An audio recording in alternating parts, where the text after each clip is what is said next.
welcome to the Sports 2.0 Network YouTube channel for the Racing Gambit presented by USA Wager. We'll be previewing all the racing action taking place this weekend, and we are going around the globe for the show this week. And obviously I won't be doing it alone. I'm joined by my partner in crime, Ace. Ace, how are you doing today? I'm great. We're honoring the Queen today. We've got two Queen Elizabeth's races, one on our side of the world at beautiful Keeneland. I got my Keeneland hand out, and boom. And then one on your side of the world. Yeah, we've really got a bit of everyone in the show today. We've got some flat racing, obviously in the States. We've got great Group 1s at Ascot.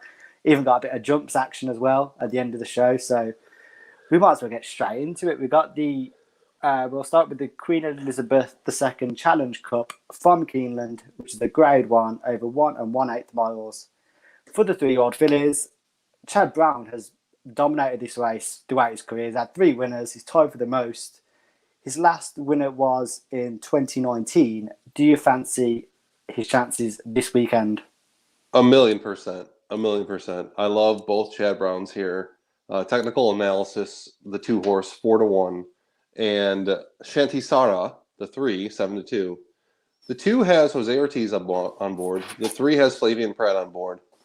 Both of these horses have won back-to-back stake races, and somehow they're not the favorite. This 4 Empress Josephine from your side of the world with Aidan O'Brien is a bum. He hasn't won since March. He's run 6 times and he hasn't won a race. I'm sorry. I don't understand why this horse is the favorite. I'm going to take technical analysis with Jose and Chad, and Shanti Sara with Flavian and Chad. And I'm going to throw in a little turf wizard. I'm going to throw in the 10 closing remarks at 8-1 with Umberto Rispoli shipping in from Southern California. I'm going 2-3-10 all day. Pound it, pound it, pound it. Exacta trifecta, all the way down. Who'd you like? No, I'm completely with you. I don't understand how Empress Josephine is the favourite in this. I really, really like the other Chad Brown horse. I like Shanti Sara. I thought she was really, really impressive in the Jockey Club Oaks. She got a speed figure of 101 last time out.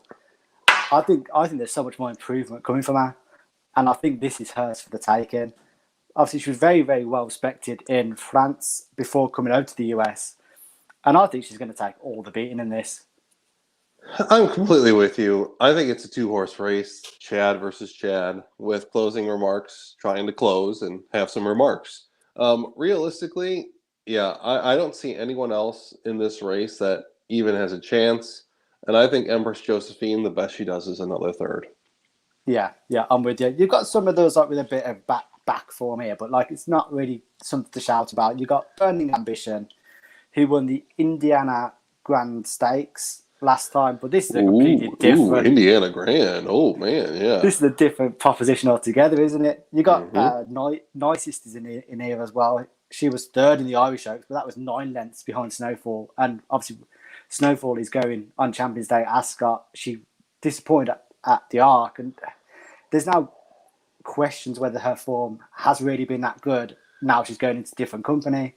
So to finish 9 lengths behind Snowfall, I don't think that's great form. Lady Spitespear has won 3. She's 3-0, but all of them have gone at Woodbine. So there is no chance she's going to take that form into this. Toss. The one that I'm kind of intrigued by is Cloudy Dawn as a bit of an outsider in this. I think she could run quite well for William Haggis. She's 3 from 5 this season, and I think she's going to relish this step up after kind of impressing in France over a mile.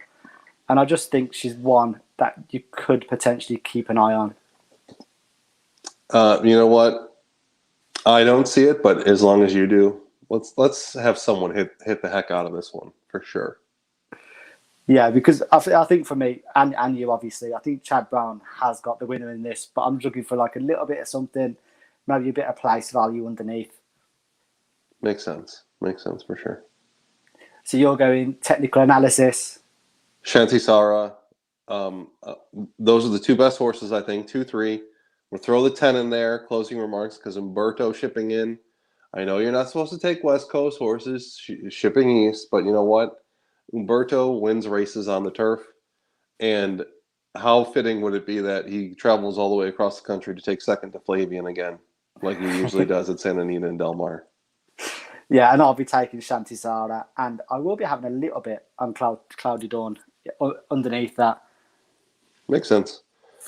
Yeah, so we'll go to our second graded race on the flat in the States this weekend, which is the Sands Point Stakes at Belmont Park. It's a grade 2 over a mile for the 3-year-old fillies again. I'm not too sure what to make of this race, to be honest with you. It seems like a lot of... There's not many superstars, and I feel like the odds kind of really reflect that. I would agree with you, and I think realistically, looking at this race, you got a lot of horses that love to take second and third. Not a lot of horses that just jump up and consistently win races, either by a quarter of a length or 2 lengths, right? The thing about this is on the inner turf course at Belmont, which has a lot sharper turns than the outer turf course. I think you have to be near the front of the pack coming down the stretch. I think realistically, any closer isn't going to get up to win. I know this field isn't super impressive, but I do like the favorite Higher Truth. I know I shouldn't. 2-1 takes a lot of seconds. I also like Fluffy Socks, the 7 at 7-2. Always gets overbet because of the name. I mean, who doesn't like a nice pair of fluffy socks? But realistically, their running style is going to suit this course. I would love to take a shot with Harajuka, the 3-horse, or Plum Ali, who's got some back class, but they're just going to be coming from way too far out of it. So I hate to say it, feels a little chalky, but I'm going to take the favorite in Fluffy Socks, 5-7 exacta. Yeah, I think I'm going over the cliff with Plum Ali. I feel like every single time she's involved, I'm kind of on her. And I'm getting to the point now where I feel like I'm either just going to ride it out and she's going to win at some point, or I kind of have just to turn my back on her now. Because she just doesn't win. No. But she's 0 for 5 this season, but she's been second in the Wonder again. She was third in the Alapatian. But her 2-year-old form was really, really good. Yeah. But I like someone at a bit higher price here. I quite like Runaway Rumour at 8-1. I just think she's really, really consistent. She's 3 wins, 1 second, and 1 third in 6 starts this season. She was third in the Pebble last time, but won in Stakes Company back in June, where she won the Wild Applause.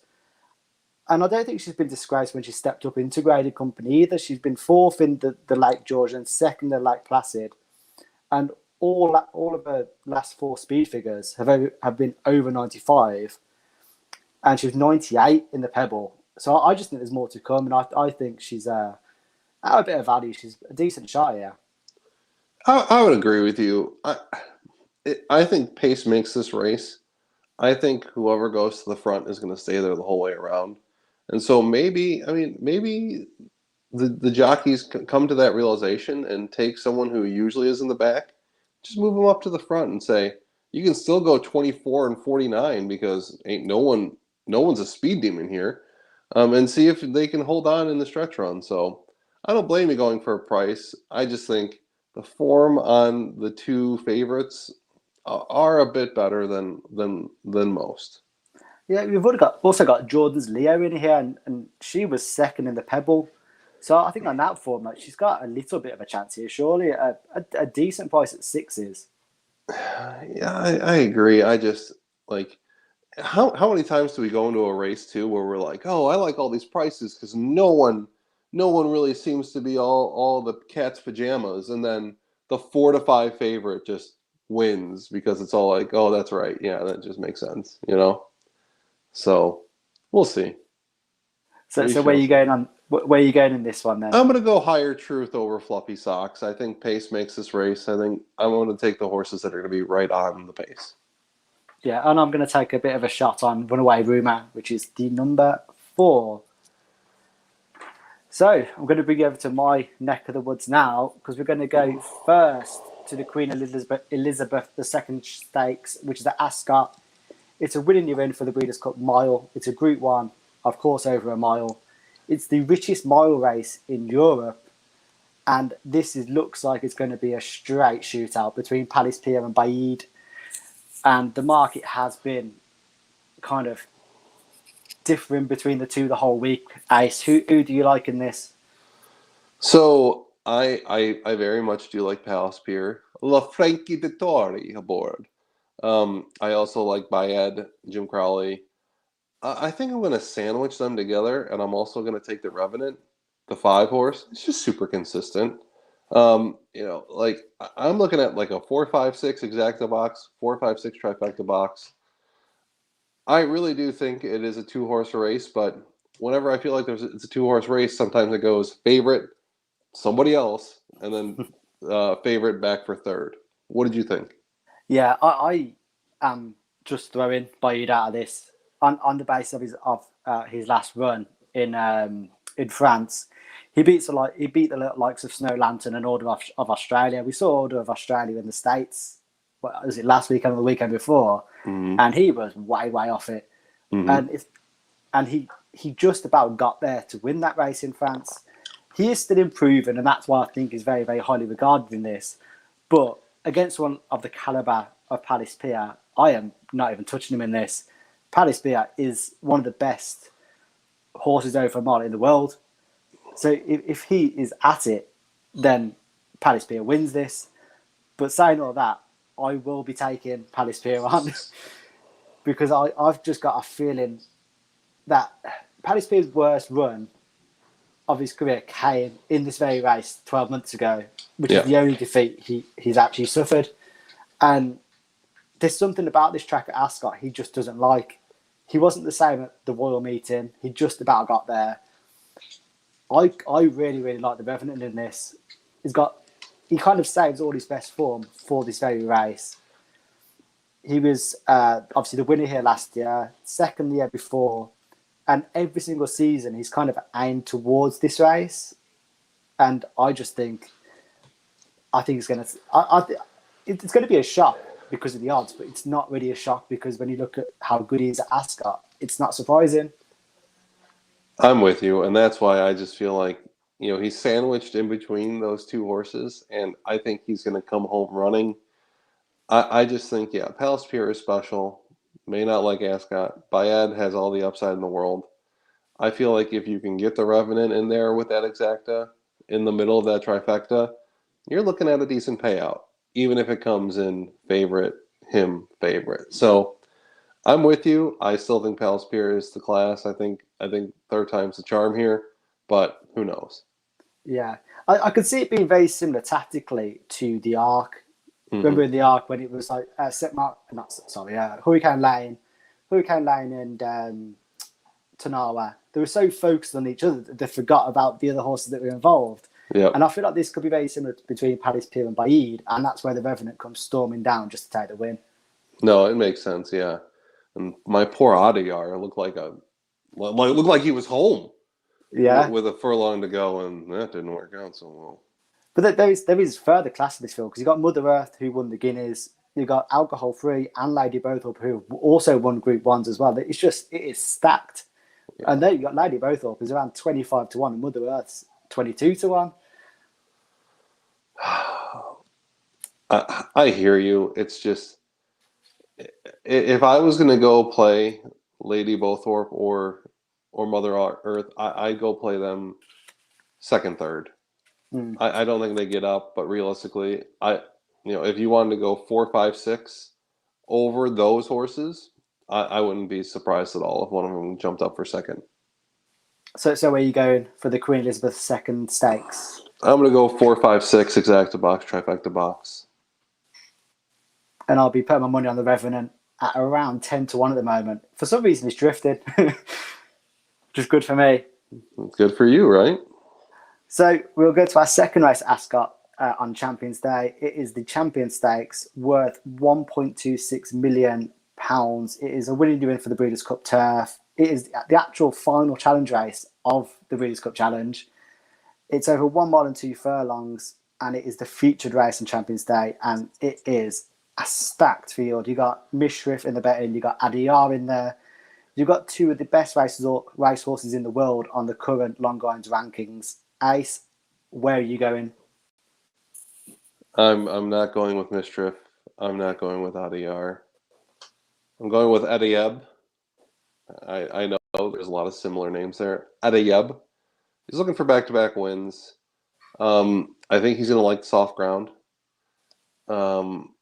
He's been primed for this race. They've rested him for this race. And I just like I like their chances. I also, and I know we talked about this pre-race, I like Dubai Honor just because they actually bought into this race. They had to pay £75,000. Is it pounds? It might be pounds. I don't know. Yeah. 75,000 of something to get this horse in this race. That's a lot of confidence. You got to have a lot of confidence to shell out that kind of money to just get an entry into this race. So I'm looking at Adeyeb, who's going to be shorter on the price scale, and then Dubai Honor as my little price play. Yeah, Adib is already come in as well because obviously he won this last year, and I feel like people have clocked onto the fact that he did win it last year, and there's been a break, so he's actually been cut in now from 8-1 already. Yeah. Obviously, Addy, I can't kind of even support him after the arc because I think it's been 2 weeks, and that was a grueling run, and I think you can take him on. I think this is almost as good a standard as a race as the actual arc was. Because you got out of the two, I think Mishrif is the better horse. He's not given as much weight away as he did to Adiyar in the King George and Queen Elizabeth stakes earlier in the year when he was beaten. Obviously, he come out recently and won the international stakes by 6 lengths. And I just get the feeling that Jonathan Daly Gosden's target with this horse the whole season has been this race. So if he starts to drift a little bit, I'll be very interested. But at 13-8, I'm not going to be that interested in it at all. Like you said, I do really like Dubai Honor. The fact that the confidence to kind of buy into this, and he's getting better and better and better. He's won his last 3, including back-to-back Group 2s in France. William Hagris obviously trying to win a last year as well, so he knows how to get the best out of a horse for this race. And I think it's a really, really good thing for this. I also think, and so call me crazy, I think Adiyar is going to go way up in price. Like 2-1 is just ridiculous. And I think Adeyeb comes way down. Yeah. And so if you are betting today and you like the 7.5-1 or 8-1 that you're getting, take it to the bank. Yeah, I totally agree. The one I do like a little bit of a price is Seal Away. And I know I just said I wasn't a fan of betting on the horses that were involved in the arc, but he was very, very eye-catching in the arc, finishing 5th in the end at a huge price.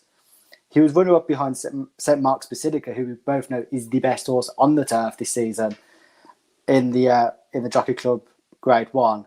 And I just think at a decent price, he is one that could hit one of the places. It's hard for me to look at a horse that ran 2 weeks ago in another country. So it's all on you, my friend. You have fun with that one. Yeah, but for me, I think Dubai Honor is the one. It'll be a bit of an upset as well. I would agree with you. 14-1. I just don't see it. No. So where are you going for the Champion Stakes then?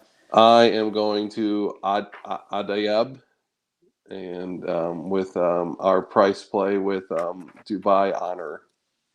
Yeah. Another nice price, 8-1. Yeah, I'll be taking Dubai Honor. The number 7 at 8-1, I think, is a pretty decent price. So we get to our last race that we're going to preview today. It's a first visit for us to Far Hills in New Jersey for the 100th running of the Grand National Hurdle Stakes. This is first ran in 1899. It's a Grade 1 over 2 5/8 miles for 4-year-olds and over. There's 14 fences. I was saying before that one of my favourite races in the world, which really got me involved in horse racing, was the English Grand National, and this is based slightly on the English Grand National, except for there's not nearly as many runners and not nearly as many fences. But this is one of the most important jumps races outside of Europe, and I'm quite excited for it, Ace. I just wish there was more runners involved. I love you for making me handicap this race. I really do. Yeah, I look at any race over a mile and a quarter, and I go, why? Why are we doing such things? 2 5/8 miles where they're jumping over, was it 14 jumps? 14 fences, yeah. Why not? I mean, call me crazy, but I like the American bred horse in this race. Snap that, decision. Snap that, decision. Go ahead. that was the one I just kind of threw away straight away. USA. I'm going to take the American horse here. Snap decision. Bred in Kentucky. He's out of hard spun and unbridled. Those are some winners. He's 7 years old. He's 6 to 5 morning line. I like the rail with the speed. You know what I mean? Going to, only going 2 5/8 miles. I like having the rail for the speed there.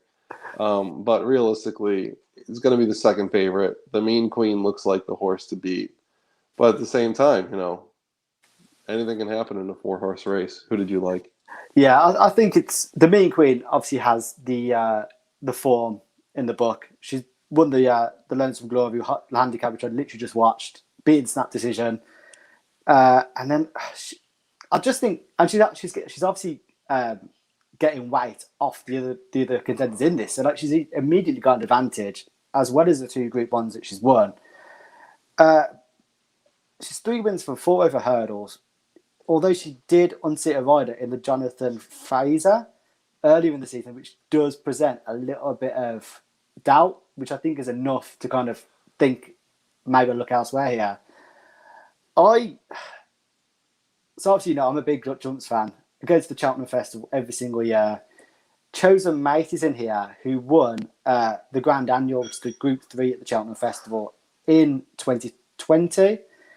He closed he kind of closed the season down this year by finishing 10th in that out of 19. And obviously, this is his season reappearance, and I think at 10 to 1, he is very, very overpriced here. Gordon Elliott's won this before. He's won, obviously, the English Grand National twice with Tiger Roll. David Russell's won the English Grand National. And like you're saying, a small field at a 10 to 1 for a horse and trainer who have got an actual live chance in this with proven form in good company. I think it's madness that. I just looked at the price this morning. I was like, I cannot believe it. I hear you. There's so many things, and you mentioned the weight break. Hey, the 3's got the blinkers going on. The only horse we haven't mentioned, Amskel. Maybe their focus is there. Maybe they hit all the jumps, and maybe they run away with this thing at 6 to 1. But realistically, it's going to be really hard to beat the Mean Queen here. She's younger than everyone else. And yeah, she looks like the best for sure. Yeah. I think the weight could be kind of pivotal here. I was looking at the 7 of the last 10 winners have been aged 8 or over, which also supports mine with the Chosen Mate, who is 8. And Irish bred horses have won the last 2. An Irish trained horse. I think Nicky Henderson won this race last year. Amstel, I think he has lost to both Snap Decision and the Mean Queen already this season as well. I just think the Chosen Mate is the one that's kind of thrown in there, and I think it could cause an upset. All right, you sold me. 4-horse race, anything can happen. No, I'm still going USA. USA. Snap Decision. That's what we call Snap Decision. So you're going Snap Decision, and I'll be going Chosen Mate. Let's see who comes out on top. Nice. So we'll finish off then. Best bets for the weekend, Ace. What you got? Oh, the Chads. Chad Brown, Queen Elizabeth, Keeneland, Beautiful, Fall Meat, Burgoo, Bread Pudding. Technical analysis, the 2, Shanty Sara, the 3, and closing remarks, the 10. 2, 3, 10, all day, up and down, every way.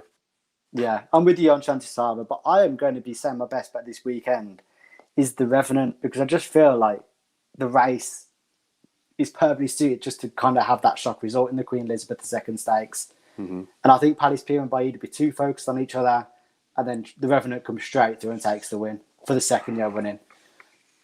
It's understandable. I get it, my friend. I get it. Well, that just about rounds off the Racing Gambit presented by USA Wager this weekend. Thank you so much for joining us. Ace, thank you for your time. Don't forget to like and subscribe to the Sports 2.0 network, and we will be back next week to look at the race in action which will be taking place. Thank you very much. Thank you. Bye.